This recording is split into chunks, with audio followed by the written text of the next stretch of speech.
Bienvenue sur le podcast Bien dans mon ventre, le podcast à destination de toutes les personnes qui veulent faire la paix avec leur ventre et des professionnels de santé qui veulent approfondir la prise en charge des troubles digestifs. Je m'appelle Anne-Sophie Basquet, je suis naturopathe, formée à la micronutrition et passionnée par tout ce qui touche de près ou de loin à la digestion, au microbiote et à ce qu'on appelle le deuxième cerveau. Mon objectif, apprendre le plus de choses possibles sur tous ces sujets et vous les transmettre ensuite via ce podcast, mais aussi via des formations en ligne. Ici, chaque semaine, je vous dévoile mes dernières trouvailles et retours d'expérience en termes de santé naturelle, alimentation et hygiène de vie, pour que vous ou vos clients puissiez retrouver un ventre serein et une pleine santé physique et mentale. Bonne écoute! Bonjour et bienvenue dans ce nouvel épisode. On se retrouve aujourd'hui pour parler d'analyse de microbiote et je vais vous dévoiler un petit peu mon protocole pour décortiquer une analyse de microbiote. Donc là, on va parler des analyses de microbiote que l'on appelle métagénomiques. En fait, c'est une analyse qui nous permet de savoir en gros quelles bactéries sont présentes dans le microbiote d'une personne et en quelle quantité. Alors bien sûr, ça a ses limites puisque ça se limite effectivement aux bactéries qu'on va rechercher. C'est pas un catalogue exhaustif parce que ça ce serait beaucoup trop. Mais là, en fait, dans cette analyse, on va chercher des bactéries sur lesquelles on a des études sur leurs effets bénéfiques ou délétères. Mais voilà, en gros, on va essayer de voir si telle ou telle famille de bactéries est présente dans le microbiote d'une personne.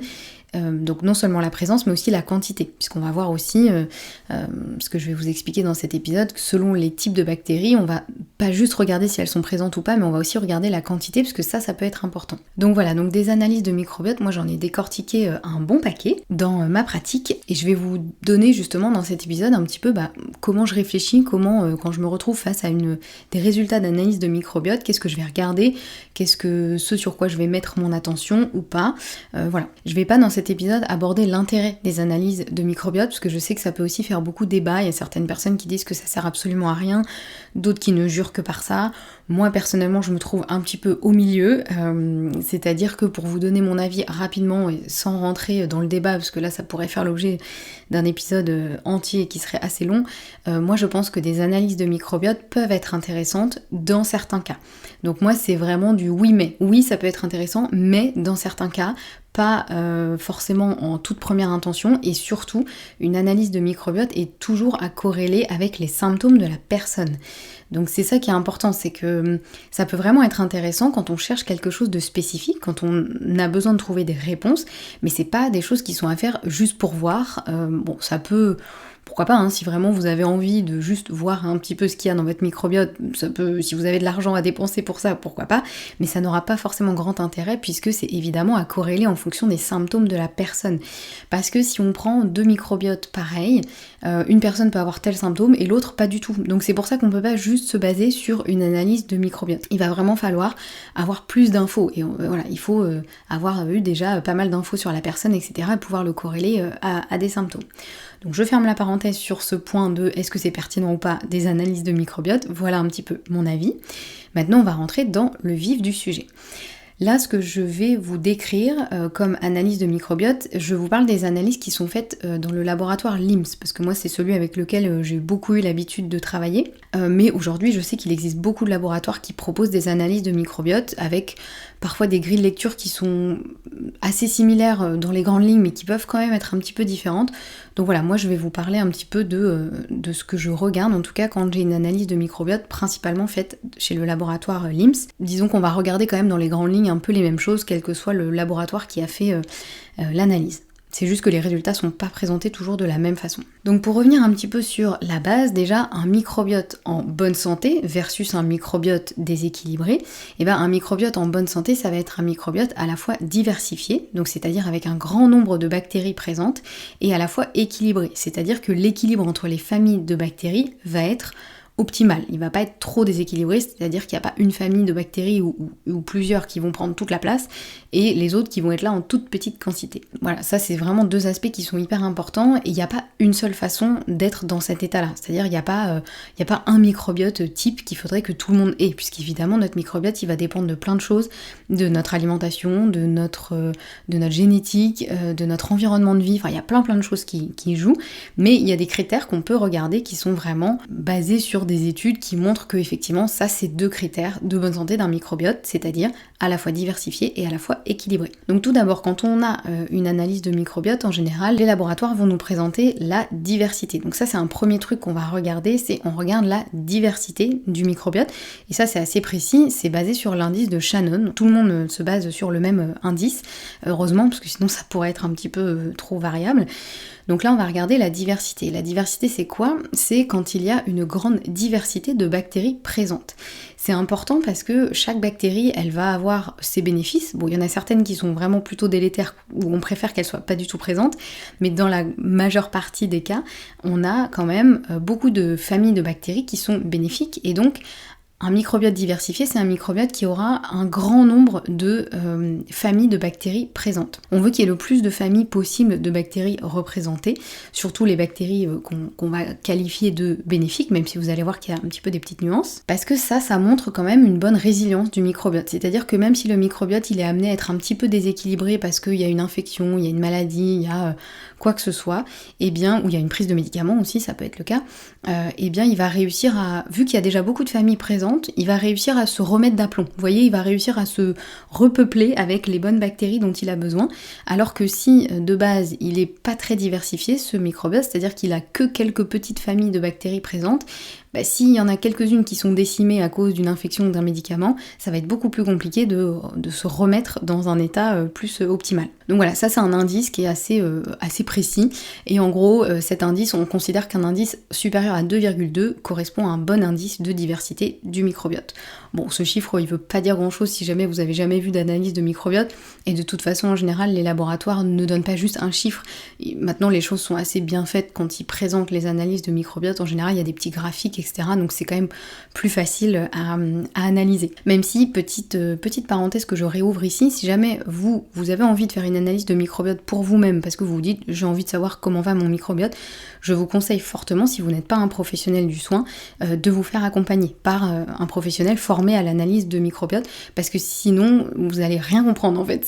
Franchement, si on regarde une analyse de microbiote et qu'on ne connaît pas du tout ce domaine-là et qu'on ne sait pas analyser un résultat de microbiote, ça va pas servir à grand chose, parce que là on se retrouve, parfois en plus les laboratoires mettent des recommandations ou des avertissements entre guillemets en disant attention telle famille de bactéries, et parfois ça peut faire peur parce que parfois ils peuvent mettre telle famille de bactéries est souvent associée à des cas de cancer. Donc là vous lisez ça, vous dites quoi, j'ai un cancer?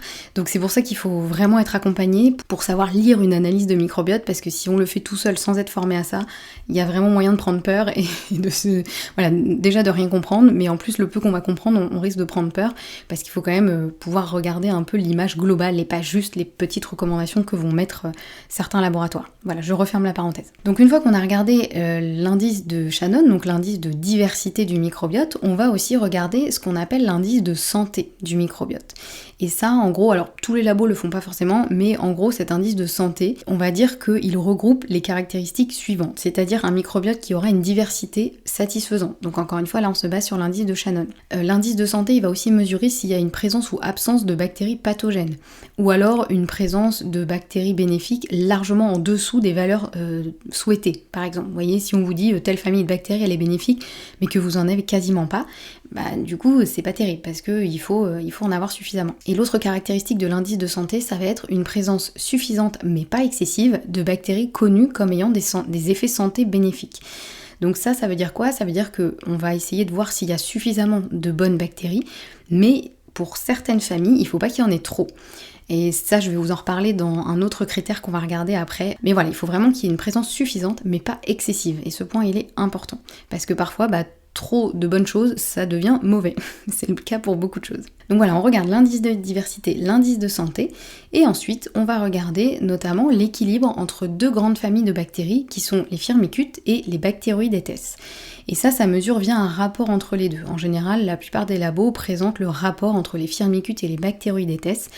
Et en gros, on considère que le microbiote, il est équilibré quand ces deux familles sont représentées dans une certaine mesure. Si jamais il y a trop de l'un ou de l'autre, ça peut montrer un déséquilibre du microbiote. C'est pas forcément noir ou blanc, c'est-à-dire que certaines personnes vont avoir finalement un déséquilibre entre ces deux familles et pour autant être en très bonne santé.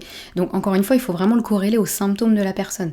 Parce que par exemple, s'il y a beaucoup trop de firmicutes, dans certains cas, ça peut être lié à de l'obésité. Mais il y a aussi des personnes qui ont énormément de firmicutes et qui sont pas du tout en cas d'obésité.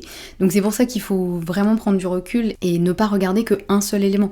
Ça, c'est un point important aussi quand on regarde une analyse de microbiote, on va pas regarder un seul élément. Il faut vraiment avoir une vision globale. Bien sûr, on va aller regarder dans le détail certaines choses, mais il faut toujours le mettre en perspective par rapport à l'analyse globale du microbiote. Parce qu'il y a beaucoup de choses qui peuvent être bénéfiques ou néfastes si on prend l'élément tout seul, mais si on le met en lumière de tout le reste de l'analyse, parfois on se rend compte que finalement, soit c'est pas si grave, ou soit c'est pas si bon. Donc voilà, c'est pour ça qu'il faut vraiment savoir à la fois regarder le détail, mais en même temps avoir vraiment la vision plus globale. Donc voilà, ce rapport entre les firmicutes et les bactéroïdétes, en général c'est pareil, vous n'avez pas à le calculer, souvent les laboratoires vous le mettent directement avec des petits graphiques, etc. Souvent les choses sont assez bien faites. Donc ça, c'est effectivement un facteur de mesure de l'équilibre du microbiote quand les firmicutes et les bactéroïdétes sont à peu près équilibrés. Alors ça veut pas dire qu'il faut qu'ils soient à 50-50, hein, il y a un petit ratio, il y en a un où il y en a un peu plus que l'autre, mais voilà, en tout cas, il faut que ce ratio, calculé par le laboratoire, encore une fois, soit à peu près équilibré. Une fois qu'on a fait ça, donc une fois qu'on a regardé un petit peu dans les grandes lignes, on va pouvoir aller dans le détail de chaque famille. Parce que dans chaque famille, il y a des bactéries bénéfiques et d'autres néfastes. Ça, je vous l'ai dit, donc effectivement, souvent on catégorise un peu les bactéries en celles-ci elles sont bonnes, celles-ci elles sont pas bonnes, il y a les gentils et les méchants, mais en fait ça se complexifie parce que parmi les bactéries bénéfiques, certaines peuvent devenir néfastes si elles sont en trop grand nombre.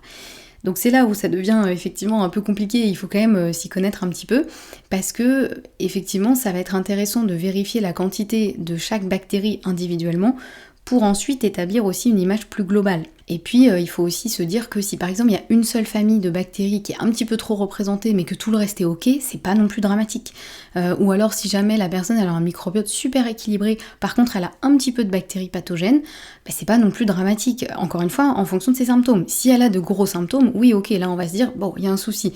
Mais si la personne elle est en très bonne santé et qu'il n'y a aucun problème, on va pas non plus paniquer en se disant oulala, elle a un tout petit peu de telle bactérie qui est néfaste, bon au secours, il faut branle-bas de combat, on met en place un truc un peu costaud. Pas du tout. Donc c'est pour ça qu'il faut, connaître quand même un petit peu les bactéries, savoir lesquelles sont bénéfiques ou pas, même si encore une fois, maintenant les labos ils font vraiment des graphiques où c'est assez facile de voir si on se situe dans la norme entre guillemets. Je mets vraiment une guillemets parce que la norme en termes de microbiote elle est quand même assez large et assez variée et encore une fois elle va dépendre de plein de choses. Mais il y a certaines bactéries effectivement, si elles sont en quantité suffisante, on est bon. Si par contre elles sont en quantité excessive, elles peuvent devenir néfastes. Certaines parce que, comme Akkermansia mucinifila, celle-ci elle aime bien grignoter le mucus. Donc si jamais on en a trop, peut-être que du coup ça va fragiliser le mucus, mais en même temps il en faut quand même suffisamment parce qu'elle va aussi stimuler la production de mucus. Donc vous voyez, c'est un peu, Dr Jekyll et Mr Hyde. Il y a d'autres bactéries comme ça où si elles sont en trop grande quantité, par exemple, elles vont devenir néfastes parce qu'elles vont peut-être trop fermenter, ou elles vont produire trop de certains gaz, ou alors elles vont... Il y a aussi certaines familles de bactéries qui fonctionnent un peu en duo, c'est-à-dire qu'il y a une des familles qui va prédigérer certains aliments, et le résultat de cette prédigestion va être utile à une autre famille de bactéries. Donc c'est pour ça qu'il faut aussi que la première soit présente pour que la deuxième puisse manger. Vous voyez, il faut un peu... c'est un peu le jeu des 7 familles, quoi, le microbiote. Ils font un peu de tout, mais certaines pas trop, certaines plutôt pas beaucoup, enfin... Voilà, vous voyez, c'est un joyeux bazar, et peut-être que quand vous m'écoutez, vous dites « mais je ne comprends rien », alors... C'est sûr que quand on n'a pas d'analyse de microbiote sous les yeux, c'est beaucoup plus complexe, parce que c'est beaucoup plus facile de voir les choses quand vous avez l'analyse sous les yeux, que vous avez le nom des bactéries, que vous avez les quantités, les graphiques, etc. Tout ça c'est bien sûr ce que je détaille en long, en large et en travers dans ma formation Naturodigest, qui est la formation que j'ai créée pour les naturopathes et autres professionnels du soin ou de la santé, dans lesquels on aborde vraiment tout ce qui concerne les troubles digestifs et la prise en charge, et notamment les analyses de microbiote. Donc là vous n'avez que l'audio, donc effectivement c'est peut-être moins clair pour vous, mais une fois qu'on a vraiment les graphiques sous les yeux, les résultats, qu'on commence à connaître le nom des différentes bactéries, c'est beaucoup plus facile, et moi j'adore décortiquer les analyses de microbiote, c'est vraiment un peu une petite enquête, c'est vraiment un truc que j'aime beaucoup faire. Mais donc voilà, il va falloir aller regarder un petit peu dans le détail chaque famille et on va pouvoir dire si par exemple une personne a de gros symptômes inflammatoires et qu'elle a effectivement beaucoup de bactéries inflammatoires présentes dans son microbiote, on va peut-être pouvoir se dire ok, peut-être qu'il va falloir vraiment travailler sur le microbiote pour aider à réguler cette inflammation. Il n'y aura pas que ça à faire bien sûr, mais ça peut forcément jouer. Si à l'inverse une personne a très peu de bactéries bénéfiques et qu'elle a des symptômes qui nous font penser que ça devient vraiment problématique, là on va pouvoir essayer de travailler pour renforcer le microbiote. Voilà, vous voyez, la prise en charge sera vraiment différente en fonction de l'analyse, puisque soit on va pouvoir juste renforcer le microbiote, soit on va devoir le nettoyer entre guillemets. Encore une fois, je mets des gros guillemets parce qu'on ne nettoie pas vraiment un microbiote, mais on va essayer peut-être de le rééquilibrer un petit peu avec différents protocoles. Donc voilà, la prise en charge va vraiment dépendre effectivement des résultats de cette analyse. Donc pour résumer, on va effectivement regarder chaque famille de bactéries, mais l'idée c'est quand même surtout d'avoir une vision globale du microbiote, c'est-à-dire y a-t-il une bonne diversité, une bonne répartition entre les familles, suffisamment de bactéries bénéfiques, pas trop de bactéries bénéfiques non plus, est-ce qu'il y a présence de bactéries pathogènes, et aussi un autre point qui est important, c'est si une personne a un petit peu de bactéries pathogènes mais qu'elle a énormément, on va dire suffisamment, mais pas trop, de bactéries bénéfiques, c'est moins grave puisqu'on peut se dire que ces bactéries bénéfiques vont un peu contrer les bactéries pathogènes. Vous voyez, c'est un peu nos bactéries bénéfiques, c'est un peu nos petits soldats qui vont aussi nous protéger des choses qui pourraient être un peu néfastes. En revanche, si une personne a un petit peu de bactéries pathogènes mais qu'elle a très peu de bactéries bénéfiques, là c'est plus compliqué parce qu'effectivement elle n'a pas ces petits soldats pour la défendre. Donc vous voyez, il y a plein de choses vraiment voilà, il faut faire des liens, il faut savoir un petit peu comment analyser un petit peu cette carte du monde qu'on nous propose, du monde du microbiote, et se dire ok, là il y a présence de ça, il y a présence de ça, ici il se passe ça, ici il se passe ça, etc. Et puis on peut voir aussi, du coup, ça permet un peu de nous donner quelle impression se dessine un peu de ce microbiote. Donc voilà un peu dans les grandes lignes. Après on pourra bien sûr regarder en détail certaines bactéries encore plus qu'on connaît et qui vont nous donner aussi des informations supplémentaires sur d'autres choses comme sur l'alimentation de la personne. Je vous parlais tout à l'heure de Akkermansia mucinifila, ça peut nous donner effectivement une indication sur le mucus de la personne. Il y a une autre bactérie aussi qui s'appelle le Methanobrevibacter qui, si elle est élevée, déjà c'est pas très bon parce que dans Methanobrevibacter il y a méthane, donc c'est une bactérie qui sécrète du méthane. Le méthane c'est plutôt pas terrible à avoir en grande quantité, ça peut vraiment créer de l'inflammation, et en plus s'il est très élevé, ça peut potentiellement être lié à une candidose, parce que le Methanobrevibacter il aime beaucoup le Candida albicans qui est responsable d'une candidose quand il prolifère en trop grande quantité. Donc dans ces cas-là on peut se dire il y a beaucoup de Methanobrevibacter, la personne elle a quand même pas mal de symptômes liés à une candidose, on va peut-être aller creuser du côté de la candidose. Donc vous voyez, il y a plein de choses à regarder. Encore une fois, c'est tout ce qu'on voit en détail dans ma formation Naturo-Digest. Je vous remets le lien en description de cet épisode si vous souhaitez en savoir plus et si vous souhaitez vous former à la prise en charge des troubles digestifs et savoir un petit peu découvrir tous les secrets aussi du microbiote. J'espère en tout cas que cet épisode vous aura permis d'y voir un petit peu plus clair sur les analyses de microbiote. N'hésitez pas à m'écrire si jamais vous avez des questions, si jamais vous souhaitez en discuter. Moi j'adore toujours parler de ces sujets de digestion, de décortiquer des analyses, etc. Décortiquer un peu des cas clients. C'est ce qu'on fait aussi beaucoup avec mes clients de la formation Naturo-Digest. On analyse ensemble quand même beaucoup de cas clients. On réfléchit sur pas mal de choses et c'est super enrichissant et ça permet aussi de pas rester seul avec ces réflexions. Donc je vous conseille de trouver un peu une communauté dans laquelle vous pouvez justement poser vos questions, etc. Réfléchir à des cas clients parce qu'on réfléchit quand même beaucoup plus efficacement, je trouve, à plusieurs. Donc dans tous les cas, j'espère que cet épisode vous aura plu et vous aura un peu permis de découvrir un peu les secrets des analyses de microbiote. Nous, on se retrouve la semaine prochaine avec un nouvel épisode et en attendant, prenez bien soin de vous.